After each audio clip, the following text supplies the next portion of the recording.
사실은 여러분들이 예고된 주제는 금욕, 체념, 달관이라는 세 가지의 그 주제로 되어 있는 걸로 아시고 오셨을 거라고 생각이 듭니다.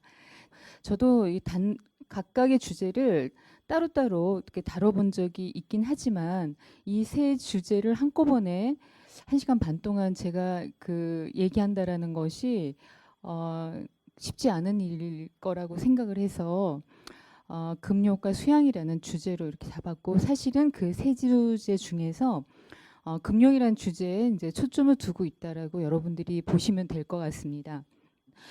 금욕이라는 말은 그리스어로 아스케시스라는 말에서 이렇게 나왔습니다. 아스케시스란 말이 금욕주의라고 하는 말의 어원으로 되어 있죠. 이 아스케시스란 말이 원래 어떤 의미일까를 우리가 살펴보면은 어떤 의미냐, 여기 보면은 이제 현대어로 번역된 걸 보면 훈련, 연습, 실천 이렇게 돼 있어요. 그래서 엄밀하게 말하자면 한국어 번역어가 여기에 대한 적절한 용어인지 이거에 대해서 여러분들이 일단 의구심을 가질 수가 있다라고 생각합니다. 금욕이라는 것보다는 훈련, 종교적으로 얘기하면 수행, 수덕, 그다음에 영혼의 훈련, 이런 단어에 훨씬 더 맞는 단어예요. 그런 의미에서 나왔기 때문에 이 금욕이라는 말이 사실 욕망의 금지만 하면은 굉장히 현대적이지 않다, 이런 생각이 들 수 있지만, 훈련이라고 한다면 우리 현대인들에게 훨씬 더 한 발자국 더 가까이 다가온다라고 이렇게 볼 수가 있습니다. 그래서 저는 이제 금욕의 주체 대상과 관련해서 얘기할 때 그 금욕의 적용 대상이 무엇일까라고 생각할 때 보통은 이제 우리가 현대에서도 아직 쓰고 있는 것이 이제 영적 훈련, 영성 훈련, spiritual exercise라고 하는 말이 아직은 유효하게 사용되는 말 중에 하나입니다. 그래서 사실은 보통은 영혼과 많이 연관시키는데 신체뿐만 아니라 신체적 활동뿐만 아니라 정신적 활동, 영혼의 활동에도 적용돼서 사용되고 있다라는 겁니다. 그렇다면 이제 이 고대 사회에서는 어떻게 이 금욕적 삶을 살았는가, 이런 거에 대해서 우리가 좀 간단하게 살펴볼 수도 있을 것 같습니다. 플라톤 같은 경우에는 국가편에 보면 이제 아주 적게 나오긴 합니다. 그렇지만 나름대로 신체적 훈련과 관련된 부분에 대해서 얘기하는 부분도 있어요.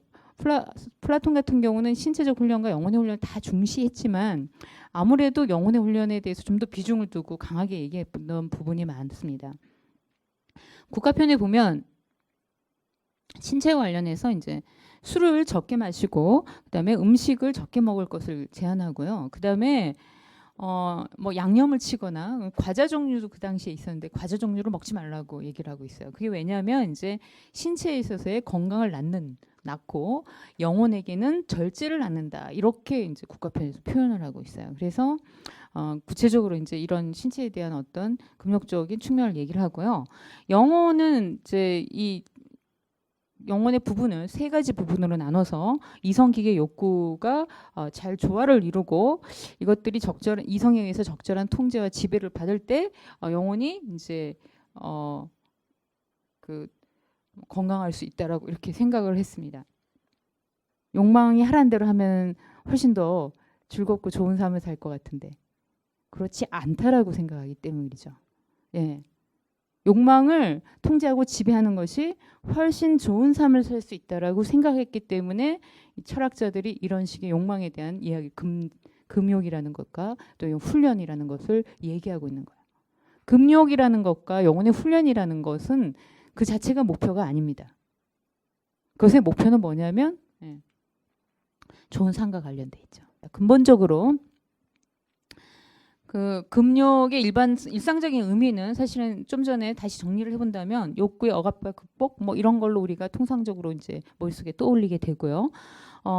좀 더 통합적인 의미라고 얘기한다면 인격 수양하고 연관이 돼요. 수양이라는 말이 사실은 어떤 측면에서는 훈련의 의미를 갖고 있기 때문에 금욕이란 말하고 상통한다라고 할 수 있습니다.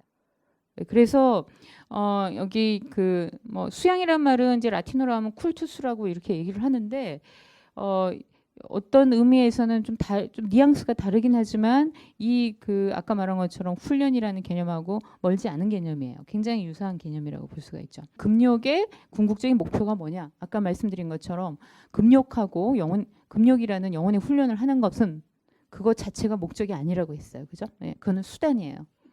뭘 목표로 하느냐? 바로 가장 좋은 삶을 목표로 하는 거예요. 가장 좋은 삶이라는 건 고대나 중세나 현대 모든 사람들이 추구하는 것이라고 할 수 있습니다. 아리스토텔레스는 그 니코마코스 그 윤리학 제1권에서 이런 얘기를 시작을 해요. 인간의 모든 행동은 목적을 가지고 있고 또 인간 목적을 갖고 있는데 어떤 목적을 갖냐면은 대부분의 모든 사람들이 인간에게 좋은 것을 추구한다라는 겁니다. 사람들은 자기에게 좋아 보이는 것을 추구하기 때문에 실제로 나중에 그걸 추구하다가 어느 인생의 마지막 순간에 그것이 가장 좋은 것이 아니라는 것을 알게 되면 굉장히 심각한 문제가 생기죠. 왜? 시간을 되돌릴 수 없고 인생을 되돌릴 수 없기 때문이에요. 그죠? 그렇기 때문에 아리스토텔레스는 진정으로 좋은 것이 뭔가를 갖다 일단 살펴봐야 된다라고 얘기를 해요. 이제 이야기가 첫 권의 1장이 그렇게 시작됩니다. 굉장히 간단한 방식으로 이제 이야기 접근을 하고 있는데 그래서 가장 좋은 것은 엄격한 기준에 의해서 해야 되는데 그게 뭐냐면 자족성과 완결성과 완전성이라는 기준에 의해서 이제 결정할 수 있다고 하는데 얘기가 중간 단계에 굉장히 많기 때문에 좀 생략을 하고요. 거기에 맞는 게 뭐냐면 바로 행복이라는 것입니다. 모든 인간은 본성적으로 행복을 추구하죠. 그죠? 예. 그러면 행복하고 금욕이라는 것 이게 어떤 연관이 있느냐? 금욕이라는 것은 바로 행복을 추구하는데 중요한 수단이 되는 거라는 거예요. 영혼의 훈련이라는 것은 궁극적으로 내가 좋은 삶을 사는데 굉장히 중요한 훈련이 된다라는 거죠. 그래서 철학적인 훈련도 하고 여러 가지 훈련을 해야 되는 것이 됩니다. 어떤 방식으로 이제 현대에서 이 금욕을 이해할 수 있을까라고 얘기할 때 훈련 또는 금욕, 지금 아스케시스라는 말, 그 훈련 또는 금욕이라는 말은 자기 자신을 적절하게 통제하고 지배하는 실천적 방식을 지시하며 또 그 포괄하고 있는 개인의 공동체의 행복을 개인과 공동체의 행복을 진정으로 증진시키는 인간의 행동 양식을 포괄하는 것이다라고 이렇게 정리를 한번 해봤습니다. 그런데 이 금욕 또는 영혼의 훈련이라는 것을 실천하는데 가장 중요한 게 있다라고 얘기합니다. 그게 뭐냐면 우리말로 하면 좀 이상한 말이긴 하지만 습관화라고 얘기되는데 아리스토텔레스가 니코마코스 윤리학에서 그 윤리와 관련해서 습관이라는 말을 굉장히 많이 쓰고 있어요. 근데 우리가 생각하기로는 뉘앙스가 좀 나쁜 의미로 습관인데 반복적으로 이제 해서 일종의 체화시키는 것과 관련된 거라고 이렇게 좀 돌려서 생각하시면은 더 여러분들의 그 이해하기가 쉬울 거라고 생각이 듭니다. 정의로운 사람은 한번 정의로운 행동을 했다 해서 정의로운 사람이 되는 것이 아니에요. 반복적으로 정의로운 행동을 할 때 진정으로 정의로운 사람이 된다라고 해요. 그럼 반복적으로 해서 어느 정도는 해서 진정한으로 정의로운 사람이 되느냐? 내가 정의로운 행동을 하면서 즐거움을 느낄 때 그때가 바로 진정으로 내가 정의로운 사람이 되는 거야. 체화가 된 거죠. 즐거움이라는 것에 대한 이야기를 하고 있어요. 굉장히 독특하죠. 네.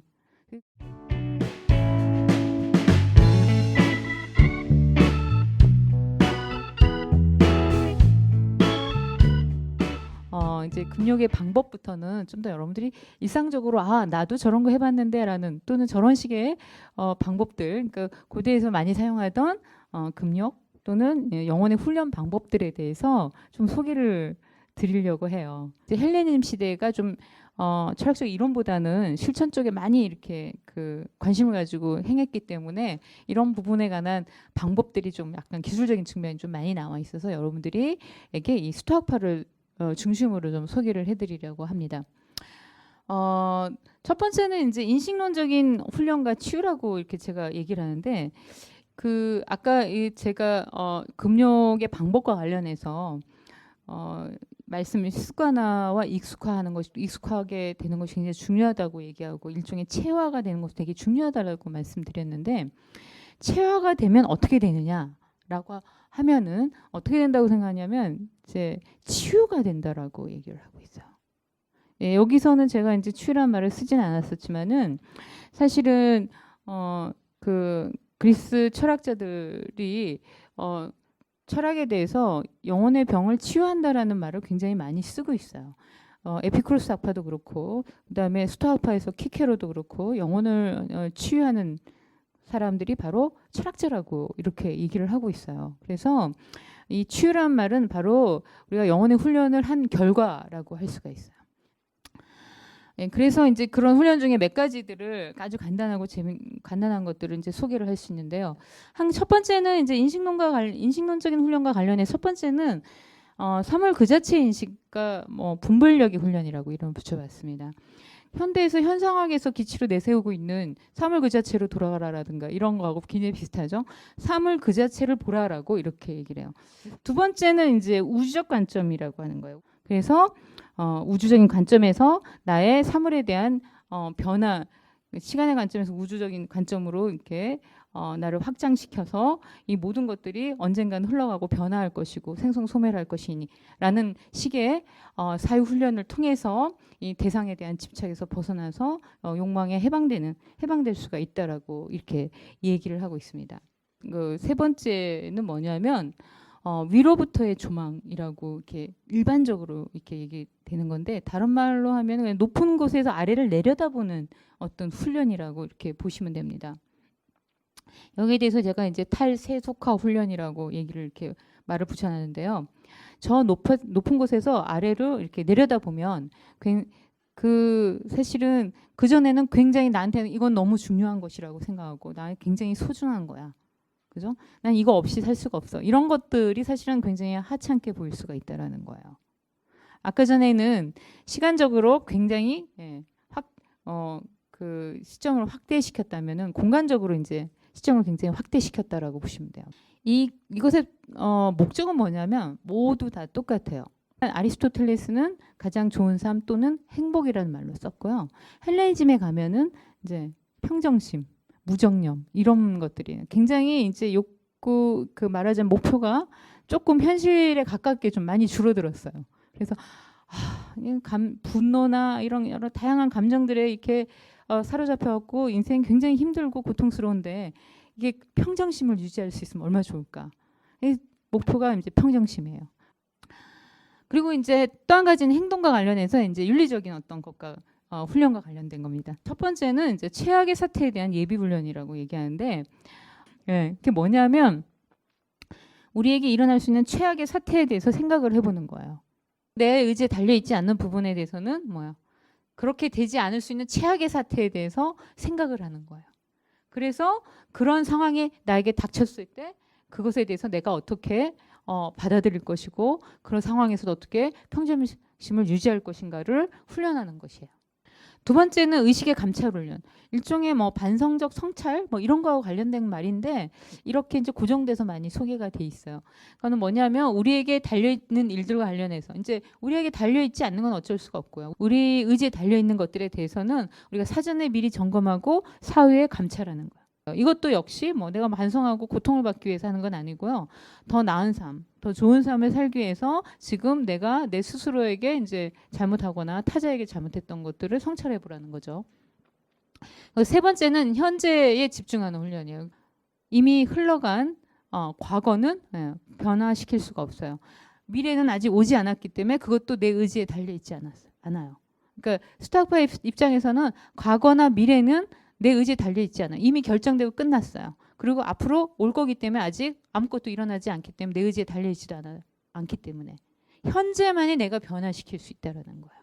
그래서 여기 말하자면은 이 현재주의하고 집중하는 사람, 몰입하고 그 외에 다른 것들을 갖다가 앞서하지 않는 사람들은 자족적이고 완전한 삶을 산다고 얘기해요. 마지막에 죽음의 훈련이라는 것은 플라톤이 이제 이 얘기를 했었고요. 여기 이 훈련은 간단하게 정리를 해보면 죽음이 매일 지금 우리 눈앞에 있는 것처럼 행동하며 우리의 삶을 매 순간 완전하고 자족적으로 생각하는 훈련. 파이돈 편에 나오는 얘기예요. 이게 플라톤이 이제 얘기한 부분인데 영혼을 가능한 신체로부터 분리하고 신체의 모든 부분으로부터 영혼이 그 자체로만 모여지고 결집되게 하여 현재이든 그 이후이든 마치 사슬에서 풀려나듯이 신체에서 영혼이 풀려나게 해서 영혼이 가능한 그 자체로 홀로 살아가도록 습관을 들이는 것이다 라고 이렇게 이야기를 하고 있고요. 여기에서는 죽음의 훈련이라고 이렇게 멜레테 타나투스 라고 이렇게 얘기되고요. 그렇다면 이 금융이라는 게 현대에서 어떤 역할을 할 수 있고 어떤 의의가 있을까 이런 것들에 대해서 우리가 좀 생각을 해봐야 되는 시점이라고 생각합니다. 우리는 인간 자신의 실존적 상황에서 한계 상황에서 근본적으로 벗어날 수 없다. 인간이 스스로 할 수 있는 것은 이 모든 것을 훌륭하게 견뎌낼 수 있는 힘을 기르는 것이다라고 생각합니다. 자본주의 사회를 살아가는 현대인에게는 영혼의 훈련과 금욕주의는 단지 감정이나 욕망을 조절하고 통제하는 능력뿐만 아니라 보다 진정한 삶의 행복을 지향하고 완성해가는 삶의 미학을 가능하기 위해서 필요하다고 생각을 합니다. 특히 현대사회에서 발생하는 다양한 문제들과 매우 밀접한 연관관계를 가지고 있기 때문에 현대사회의 일상적인 삶에 지쳐버린 현대인들에게 삶에 대한 반성적 성찰과 대안을 제공할 수 있는 것이 이런 아스케시스, 금욕 또는 영혼의 훈련이라고 생각을 해보았습니다.